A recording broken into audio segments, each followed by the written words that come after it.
সর্বোচ্চ নেতা Ayatollah Ali খামেনির মৃত্যুর শোকে স্তব্ধ পুরো ইরান। এখনও ইসরায়েল যুক্তরাষ্ট্রের ছোড়া গোলাবারুদেই বিপর্যস্ত ইরানের বেশ কিছু এলাকা। এমন পরিস্থিতিতে শোককে শক্তিতে পরিণত করার চ্যালেঞ্জ হাতে নিয়েছে ইরানের Islamic revolutionary guard corps IRGC. এবার ইসলামী প্রজাতন্ত্রের ইতিহাসে সবচেয়ে ভয়াবহ আক্রমণাত্মক অভিযান শুরু করতে যাচ্ছে তারা। আধা সরকারি বার্তা সংস্থা ফার্স্ট নিউজ এজেন্সির প্রকাশিত এক বিবৃতিতে এ তথ্য জানানো হয়েছে। হোয়াইট প্লাস প্রো সেনসিটিভ স্কোয়ারে মাঠের বাইরেও তো আমরা এভাবে দেশপ্রেম দেখাতে পারি। ওই বিবৃতিতে বলা হয়, কয়েক মুহূর্তের মধ্যেই এই অভিযান শুরু হবে এবং তা অঞ্চল জুড়ে দখলকৃত ভূখণ্ড ও আমেরিকান সন্ত্রাসী ঘাঁটি লক্ষ্য করে পরিচালিত হবে। ইসরায়েল ও যুক্তরাষ্ট্রের যৌথ হামলায় ইরানের সর্বোচ্চ নেতা আয়াতুল্লাহ আলী খামেনি নিহত হওয়ার পর আইআরজিসি এই ঘোষণা দেয়।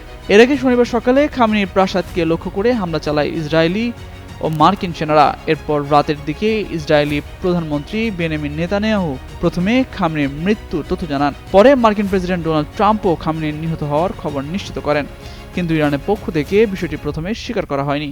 অবশেষে সকালে দেশটি জানিয়েছে তাদের প্রধান ধর্মীয় নেতা নিহত হয়েছেন। খামেনির মৃত্যুতে ইরানে 40 দিনের শোক ঘোষণা করা হয়েছে।